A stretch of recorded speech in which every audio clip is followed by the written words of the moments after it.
ficou por cá, vamos ouvir a palavra do Senhor, amém? E você que tem a tua Bíblia aí, seja no papel, seja no telefone, abra na carta de Efésios, que Paulo escreveu à igreja de Efésios, no capítulo 2. Nós vamos ler no capítulo 2, do verso de 1 até ao verso 10. E vamos falar um pouco acerca da graça que nos salvou. Amém?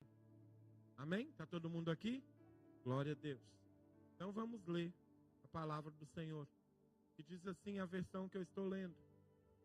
Vocês estavam mortos por causa de sua desobediência e de seus muitos pecados, nos quais costumavam viver como o resto do mundo, obedecendo ao comandante dos poderes do mundo invisível. Ele é o Espírito que opera no coração dos que se recusam a obedecer. Todos nós vivíamos desse modo, seguindo os desejos ardentes e as inclinações de nossa natureza humana.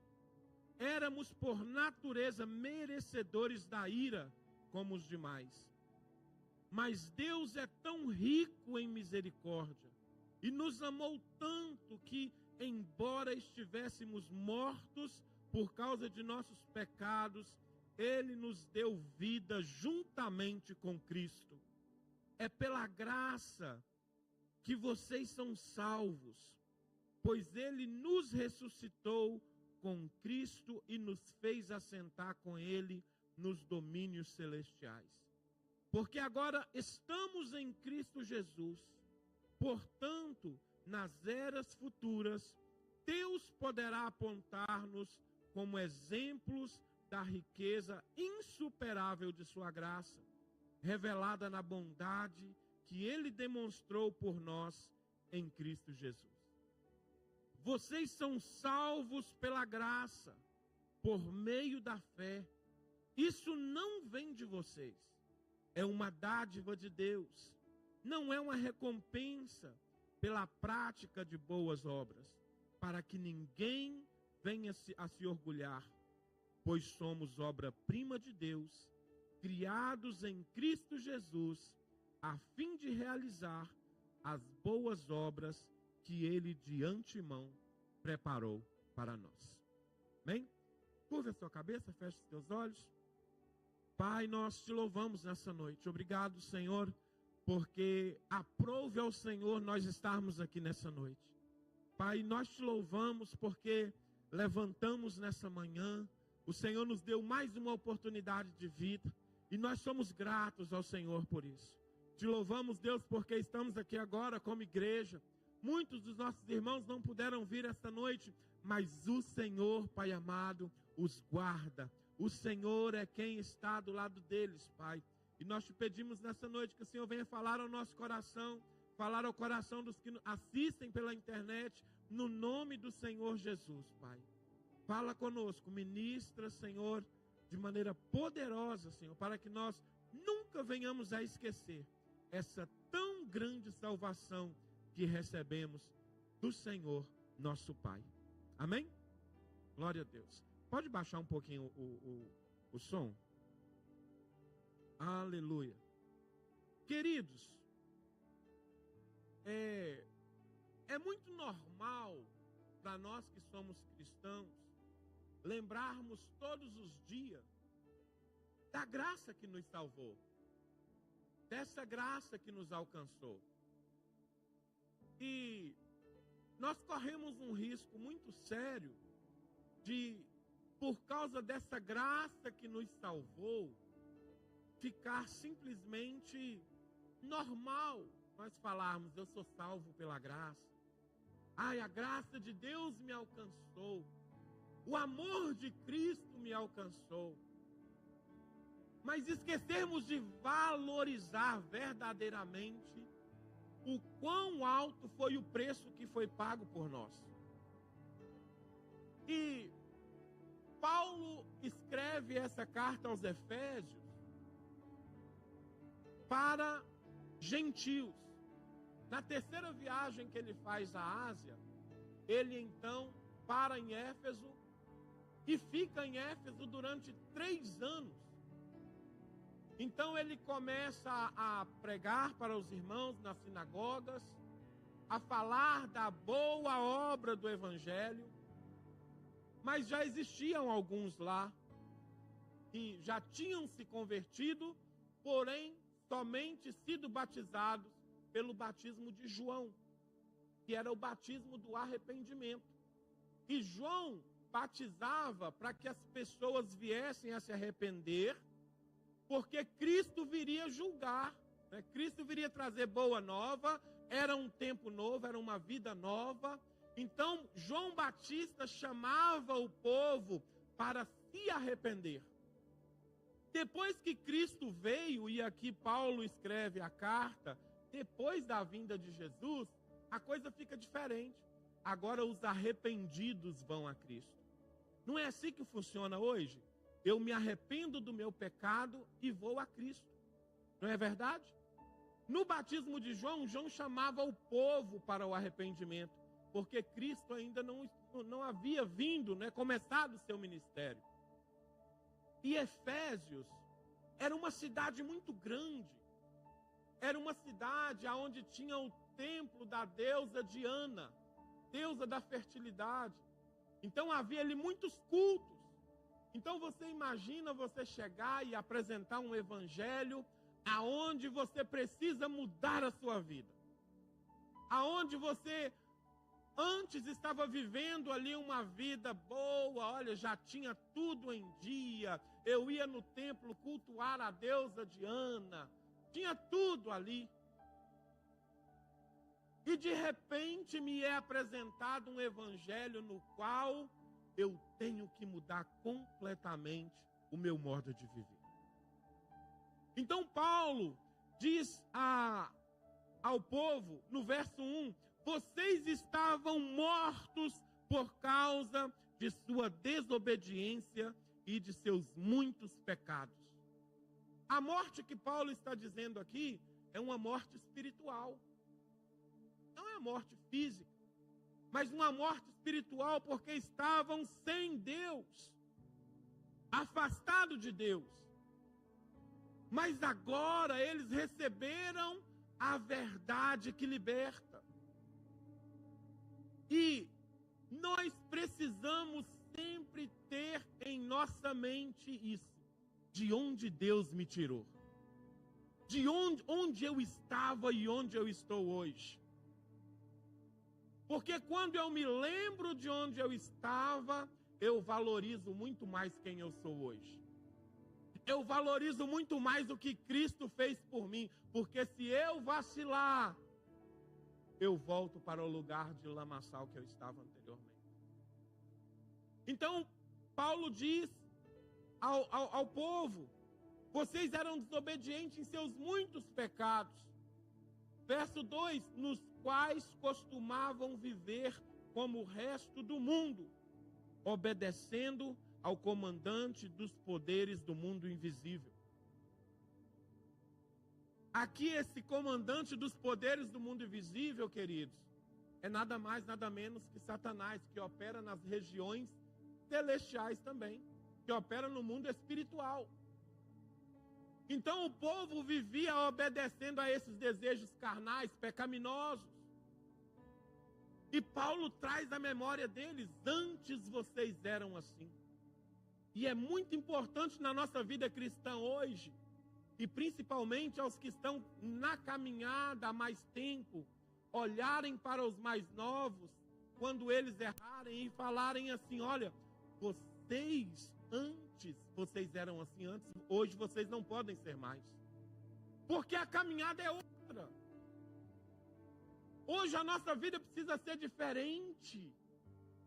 Eu preciso mostrar que Cristo me salvou para realizar boas obras. Não é somente para dizer eu sou crente, eu sou cristão. Jesus me salvou, aleluia. Essa semana estávamos lá em casa conversando, e a Efigênia disse: a graça é de graça, mas não é barata. Tem um preço a pagar. Então, se antes eu mentia, hoje eu não minto mais. Se antes a minha vestimenta era escandalosa, a minha vestimenta hoje é de santidade. E isso não é só para mulheres, é só para homem. É para homem também. Se antigamente eu andava ali, olha, eu posso fazer tudo. Não, não pode. Porque hoje você está balizado, a sua vida precisa ser balizada na palavra de Deus que te salvou. Nesse evangelho que te salvou. Então o príncipe deste mundo vai colocar você para pensar e fazer as coisas que agradam a carne. Mas o Senhor está nos chamando para viver coisas espirituais com Ele. Viver aquilo que agrada ao Senhor. Observe a sua volta. Observe no seu grupo de pessoas que vivem com você. Os amigos do trabalho, os amigos da escola, os amigos da universidade. Observem o modo de vida deles e veja se o seu modo de vida é igual ao deles ou se é igual ao de Cristo Jesus. Avalie você mesmo, porque como eu disse no princípio, nós dizemos: eu sou salvo em Cristo, Jesus me salvou. Mas aquilo que eu sou lá fora reflete verdadeiramente quem eu sou. Reflete se eu sou simplesmente um mentiroso que anda por aí, ou se verdadeiramente aquele que testemunha a vida de Cristo. E é aqui que Paulo está dizendo isso: vocês andavam no pecado, hoje não andam mais, não podem andar mais. Porque a graça de Cristo vos alcançou.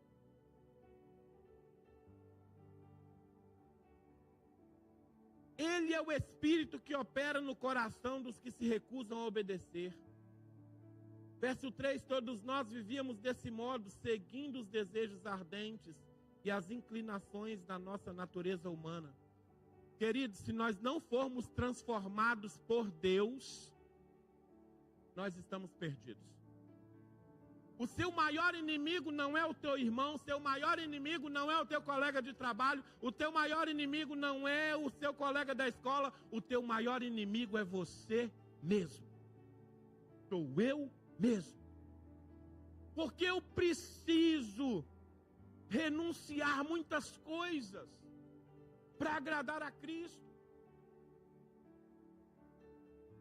Sabe, queridos, às vezes, e é verdade, eu estou em casa e eu penso: não, Jesus, e eu sei que isso acontece com muitos, porque nós somos humanos. Jesus, hoje eu não estou querendo ir na igreja, eu quero ficar em casa, descansando, deitadinho. É mentira minha? Não precisa falar amém, não. Tá bom? É verdade. E nós precisamos olhar e falar: não, Ele me salvou, Ele me remiu, Ele me libertou, foi Ele que me tirou do lugar que eu estava lá, pronto para morrer eternamente e ficar com Satanás. Mas Ele me libertou, então eu vou para o culto, eu vou adorar Ele, eu vou clamar a Ele, eu vou orar com Ele. Então nós precisamos, quando nós olhamos assim: poxa, esse pensamento que eu estou tendo é humano ou é espiritual e vem de Deus? Não, é humano, é carnal. Então Deus não se agrada, deixa eu voltar para o caminho, deixa eu voltar para a essência que Deus quer que eu viva. Então, a nossa natureza humana nos afasta de Deus. Esse mundo, e quando eu digo esse mundo, é espiritual, ele quer nos afastar de Deus. Ele quer que nós façamos menos coisas em relação ao Senhor.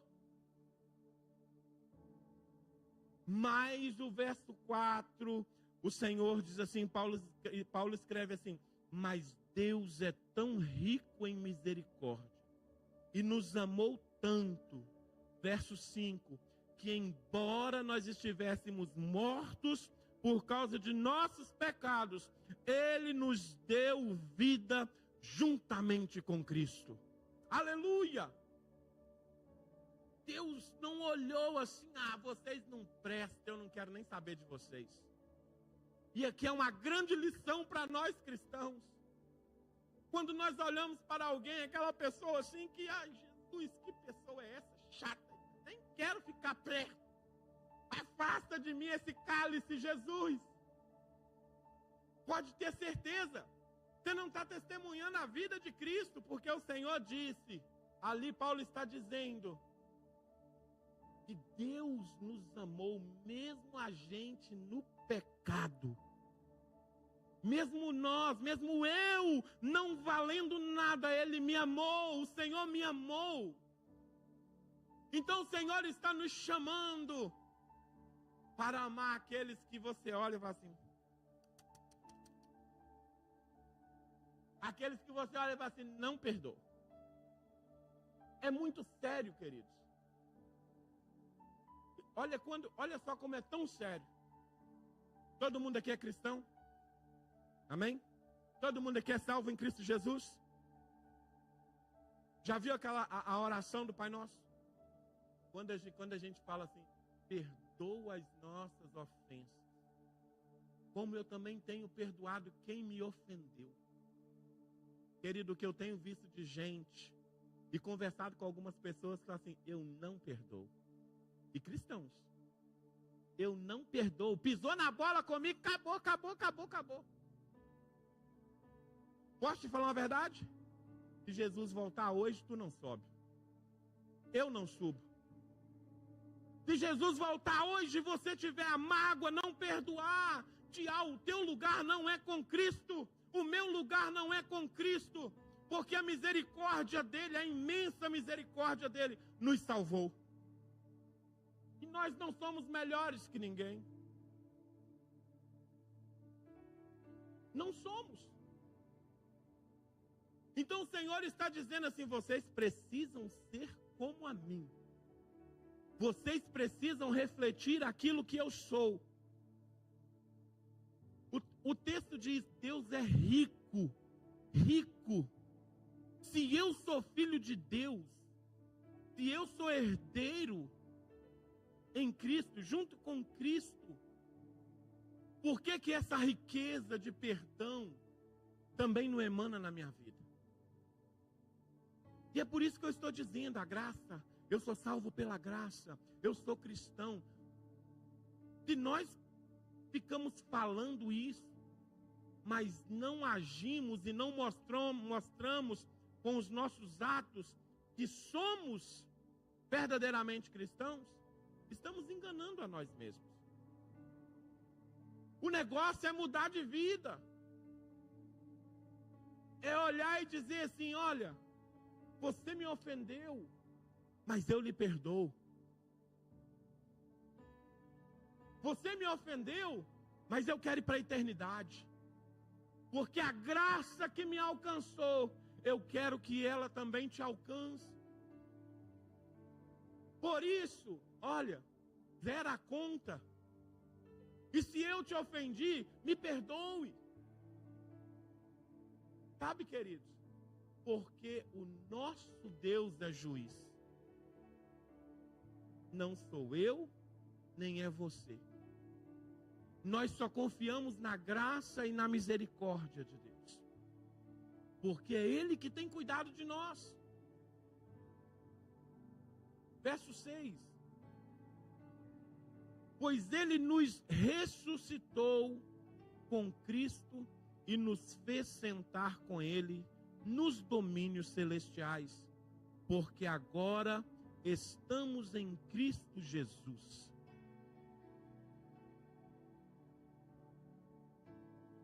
Estávamos mortos em nossos delitos e pecados. Deus nos salvou e nos fez ressuscitar em Cristo. Uma nova vida.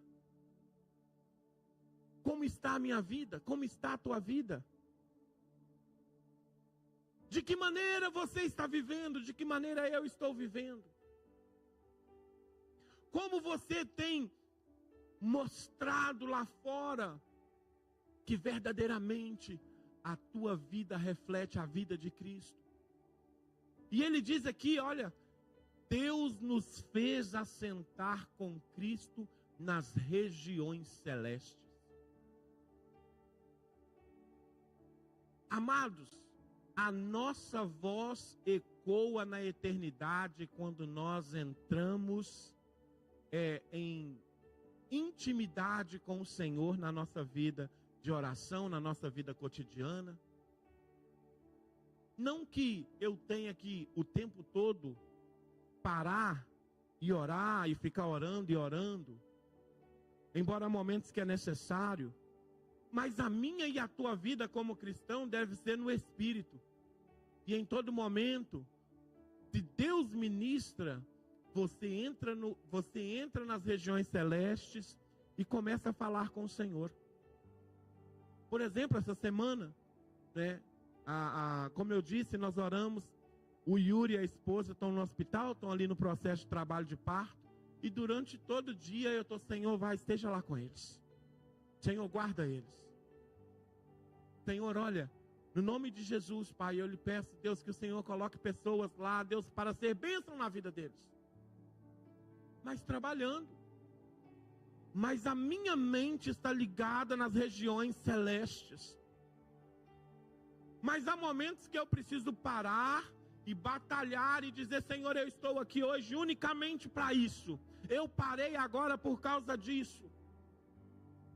Porque a minha vida, queridos, precisa refletir isso.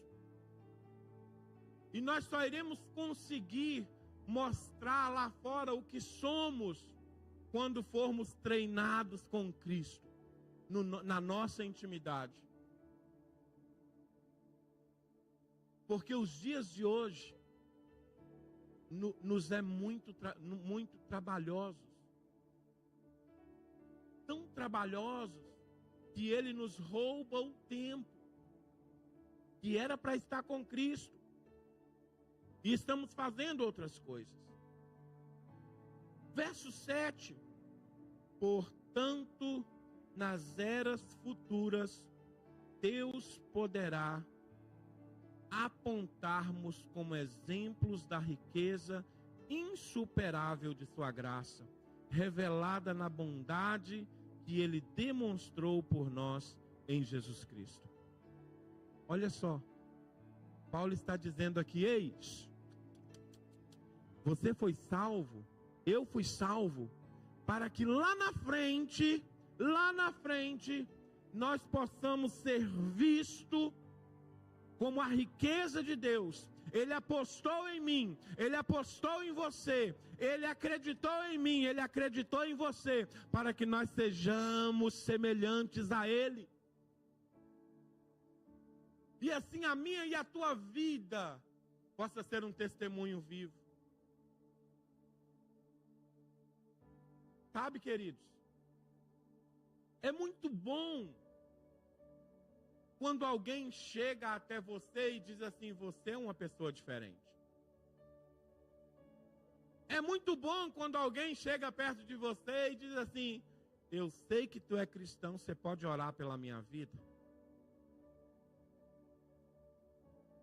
É muito bom porque nós vemos que o nosso trabalho, a minha busca, o meu testemunho está fluindo, está valendo a pena. Eu digo sempre, eu falei com a Efigênia há um certo tempo atrás, e ela é um pouco tímida, né? Efigênia é um pouco tímida. E eu me lembro, quando nós estávamos em Leicester, e ela trabalhava para uma senhora, e a senhora era inglesa, e ela estava precisando de oração, e a senhora disse para a Efigênia assim, eu sei que você é cristã, você pode orar por mim? E ela disse, eu não sei falar inglês. E a senhora disse, pode orar na sua língua que Deus ministra no meu coração.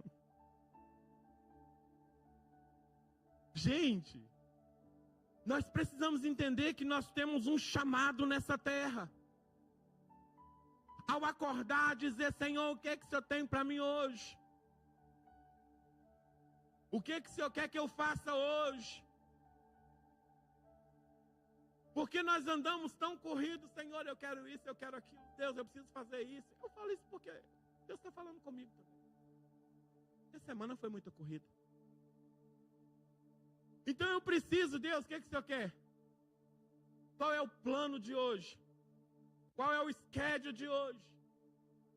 Porque as portas do céu estão abertas para nós. A Bíblia vai dizer que os ouvidos do Senhor não estão fechados e os braços do Senhor não estão encolhidos para que possa abençoar. E às vezes nós esquecemos disso. Nós colocamos as causas diante de Deus, mas esquecemos de batalhar por ela. Vestimos a roupa de soldado por um minuto, depois tiramos a roupa de soldado e vestimos roupa normal pelo resto da semana. Mas o Senhor nos chamou para batalhar e guerrear todos os dias, porque Ele nos salvou para isso com um propósito. Deus nos salvou com um propósito. Verso 8. Vocês são salvos pela graça, por meio da fé. Isso não vem de vocês, é uma dádiva de Deus. Ninguém merece o céu. Esta semana eu ouvi um pastor dizendo que o inferno é mais justo que o céu. Quem concorda com isso?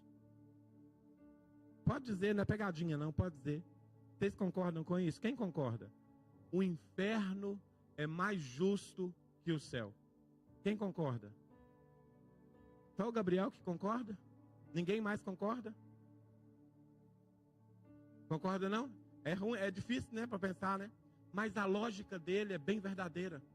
Ele diz: o inferno é mais justo que o céu, sabe por quê? Porque as pessoas que vão para o inferno mereceram o inferno. Porque não creram no dom gratuito de Deus. Eles quiseram andar no pecado, portanto mereceram. Então é justiça do inferno. Você mereceu, vem para cá. Mas Deus é diferente. Ele olha e fala assim: tu não merece, mas tu tem a marca do sangue. Vem, tu não merece, mas eu salvei você. Eu levei o meu filho, eu mandei o meu filho.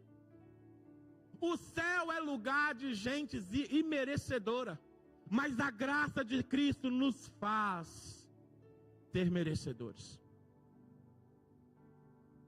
Porque não merecemos. Nada que nós façamos nessa terra vai dizer assim: você merece. Amanhã domingo, amanhã terminamos o livro de Jó. Jó, o tempo todo dizendo: não, eu sou bom, eu fiz isso. Ai, Deus pesou a mão dele sobre mim. Deus fez isso comigo. E os amigos vêm, falam na cabeça deles. Os amigos também não sabiam nem o que estava falando. Mas Jó estava dizendo: não, olha, eu não sou culpado. Isso é injustiça. Deus pesou a mão dele sobre mim. Aí lá no capítulo 37, Deus resolve falar com Jó.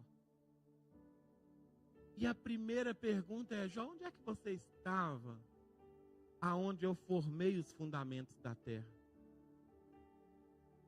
Aonde é que você estava, Jó, quando eu criei os oceanos, as nuvens para vesti-los? Tipo assim, quem é você, Jó? Quem é você? Mas Deus nos amou, e a pergunta hoje é: quem sou eu para que Deus me ame tanto assim e me salve? Quem sou eu? O que é que eu possa fazer para chegar diante de Deus e falar: eu mereço? A única maneira de eu merecer o céu é reconhecer o Filho como meu Salvador. A única maneira de eu ser ingressado na família de Deus é declará-lo com a minha boca e crer no meu coração. É isso que faz a diferença. Não é se eu dou 1 milhão para a caridade.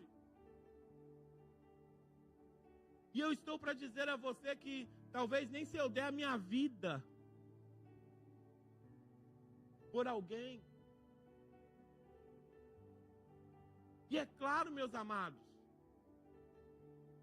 que eu não estou aqui fazendo juízo aqui de valor de Deus, porque é Deus quem decide todas as coisas. Mas a Bíblia vai dizer que eu preciso escolher a Cristo. Uma graça, a misericórdia foi me oferecido, o favor imerecido chegou até a mim. E eu tenho agora a opção de aceitá-lo ou não, recebê-lo ou não. E nos dias de hoje, as pessoas estão achando que fazer coisas boas já garante a eternidade para elas. De pegar e fazer os vídeos dando 10, dando 15, dando 20, dando um carro zero, dando uma casa. Isso faz dela uma boa pessoa. Quando na verdade a Bíblia está dizendo que a nossa natureza humana não vale nada. Somente em Cristo Jesus, somente no Senhor, é quem nós somos alguém melhor. Porque longe de Deus, nós não passamos de nada. O próprio Jesus disse: sem mim, nada vocês podem fazer. Então nós precisamos do Senhor. Verso 9: não é uma recompensa pela prática de boas obras, para que ninguém venha a se orgulhar. E essa é a verdade. Se o requisito para entrar no céu fosse fazer coisas boas, o que ia ter de gente na fila dizendo: eu fiz isso, eu fiz aquilo, eu fiz isso. Não, eu fiz mais do que ele, ia dar até confusão. Dizendo: não, eu sou melhor do que ele, porque ele só deu 10 e eu dei 100. Ele ajudou 20, eu ajudei 1000. Então eu mereço o céu. Para que ninguém se orgulhe, Deus é perfeito. O requisito é o Filho, receber o Filho.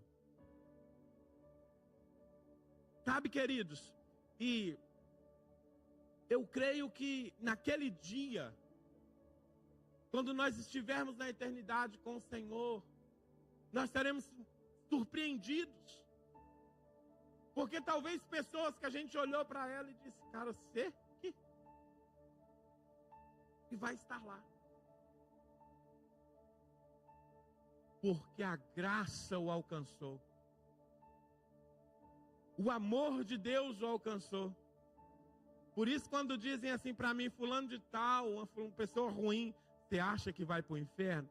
Ó, se continuar vivendo assim, o caminho é esse. Mas a graça pode o alcançar. Porque até no último suspiro há esperança. Há esperança para a árvore. Como diz o livro de Jó.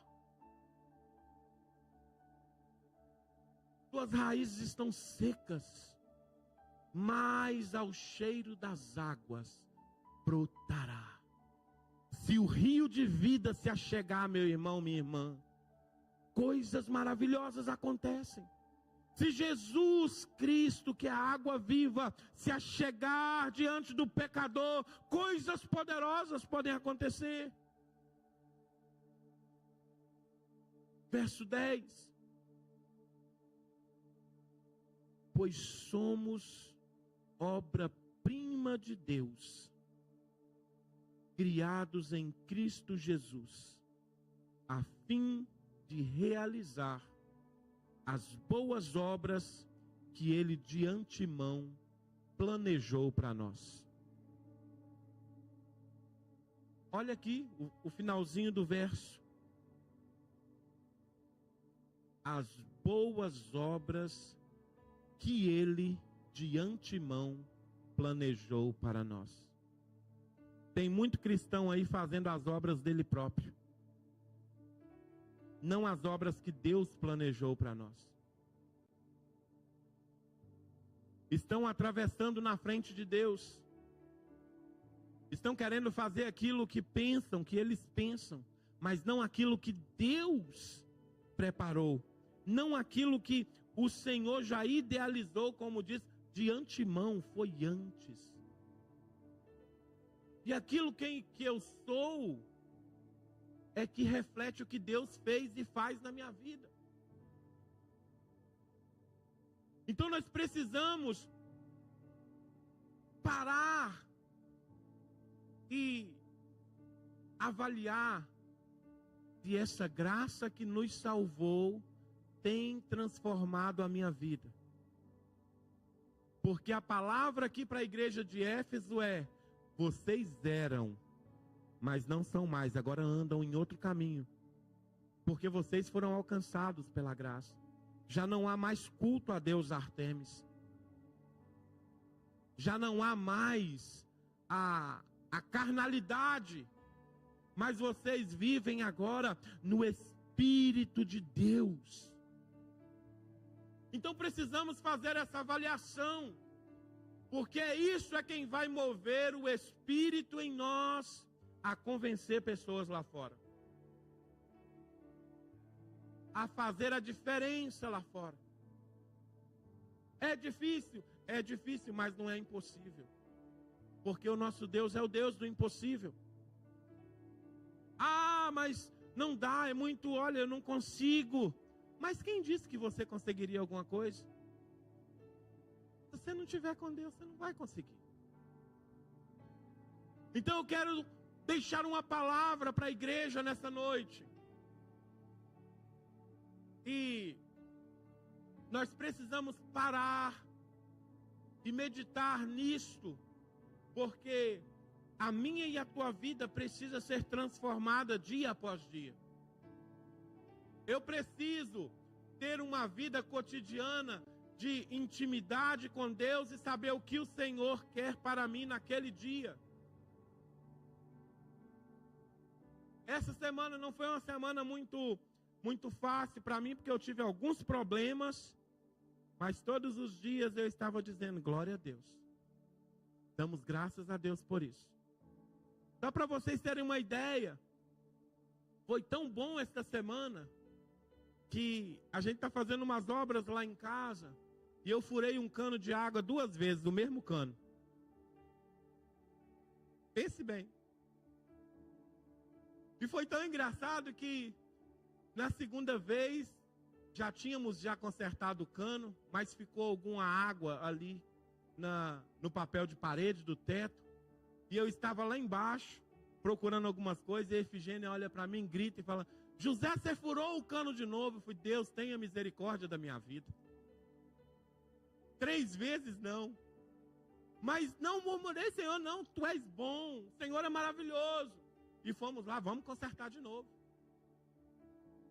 Vai dar certo. Aí é o carro que dá problema. Não, vai dar certo. Aí é um dia sem trabalhar. Não, vai dar certo. Porque a minha vida é dele, porque dele e por ele são todas as coisas. Sejam ruins, sejam boas, nós glorificamos ao Senhor. E é isso que faz toda a diferença. Tá difícil, adore, você é cristão, você foi salvo. Tá doendo, adore, você é cristão, você foi salvo em Cristo Jesus. É isso que faz a diferença, queridos. Não é ser cristão só quando vai tudo bem, mas é quando aperta seu calo. É quando Deus coloca alguém perto de você e está apertando o calo. Talvez foi Deus que colocou, mas é para te fazer uma pessoa melhor. É para tratar ali a tua paciência. E aí você tem que provar: não, eu sou cristão mesmo. Eu vou provar que eu sou cristão. Nem que depois você, ao deitar, você fala: Deus, você me machucou hoje. Porque a minha e a tua vida precisa refletir isso. Você foi salvo, eu fui salvo. A graça me alcançou, a graça te alcançou. Então faça valer esse tão grande amor de Deus.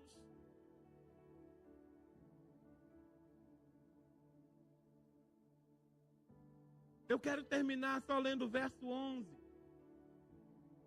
Não esqueçam que vocês, gentios, eram chamados incircuncidados pelos judeus que se orgulhavam da circuncisão.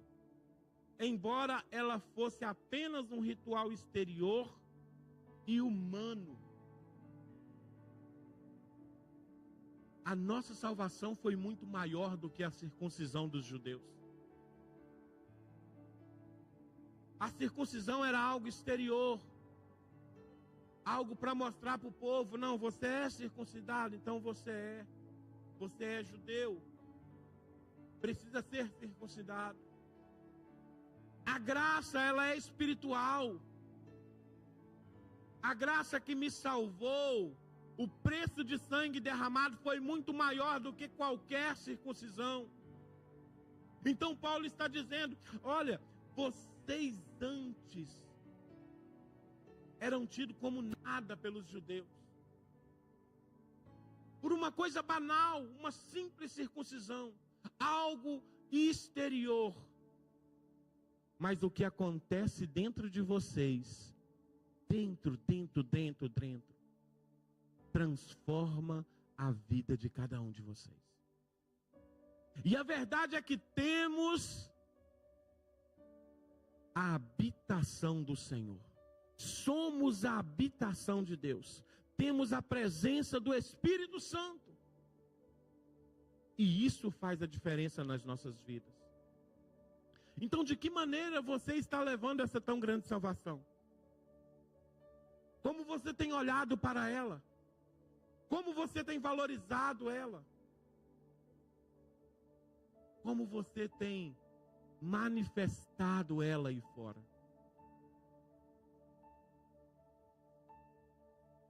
Qual é o valor dela para você? Eu e você fomos salvos pela graça. Não merecíamos, mas Deus nos amou. E cada dia é uma oportunidade de fazer melhor para Deus, não para nós. Melhor para o meu irmão, não para nós. Porque aquele que quiser ser o primeiro, tem que ser o último. E essa é a matemática do reino. Quando eu entendo essa tão grande salvação, não é mais sobre mim, é sobre Deus. Não é mais sobre mim, é sobre meu irmão. E assim nós vamos caminhando de fé em fé, sendo sustentados pelo Senhor. Salva, a graça que nos salvou é valiosa demais. Então não perca de maneira nenhuma essa tão grande salvação que me alcançou e te alcançou. Aleluia. Amados, se nós formos olhar à nossa volta, aí fora, tudo coopera para que nós estejamos o mais longe de Deus possível. Tudo. É uma luta que nós travamos todos os dias. E a Bíblia vai dizer que o reino de Deus é tomado pela força. Então nós precisamos lutar contra os príncipes deste mundo, que agem nas regiões celestiais. O príncipe da potestade dos ares. Nós precisamos lutar, porque precisamos permanecer firmes, porque breve Jesus vem. Breve o Senhor vem. Talvez você possa estar se perguntando: poxa, eu já sou crente. Recebi uma palavra hoje para crente, para te exortar, para me exortar, para que nós não vivamos desleixados, mas todos os dias lembremos dessa tão grande salvação que nos alcançou. Todos os dias olhamos e dizemos: Senhor, eu levantei porque o Senhor me acordou. Aleluia. Quero orar nessa noite. Pai, Nós estamos aqui, Senhor, nessa noite. Obrigado, Deus, pela Tua palavra. Senhor, a Tua graça nos alcançou. O Teu grande amor, Senhor, nos alcançou. E o Senhor enviou o Teu Filho Jesus, Deus, para nos salvar. Por isso, Deus, a minha oração nos ajuda, Senhor, a viver uma vida de santidade. Nos ajuda, Senhor, a ser testemunha, Senhor, e dar um valor inestimável, Deus, por essa tão grande graça que me alcançou. Deus, ajuda-me, Senhor, e ajuda cada um dos meus irmãos, Pai, a viver, Senhor, em santidade, a viver, Senhor, uma vida, Deus, conforme o Teu coração. Dá-nos um coração igual ao Teu, Senhor. Dá-nos um coração igual ao Teu, Senhor, para que quando nós olharmos, Deus, as pessoas, nós possamos olhar com os Teus olhos, olhar para os perdidos, nós possamos olhar com os Teus olhos, Senhor. Em nome do Senhor Jesus Cristo, muda, Senhor, aquilo que não está de acordo com a Tua vontade em nós, e manifesta o Teu querer. Deus, aquilo, Deus, que é para nos destruir, aquilo que é, Deus, para nos tirar da Tua presença, Deus, abre os nossos olhos espirituais, e que nós possamos caminhar, Senhor, Deus, direto para Ti, buscando a Tua face, no nome de Jesus, no nome do Senhor Jesus Cristo. Aleluia, aleluia. Tu és santo, Senhor. Tu és santo, Senhor. Aleluia, Jesus. Te louvamos nessa noite, Pai. Aleluia. Oh, Deus maravilhoso. Aleluia, Jesus. Aleluia.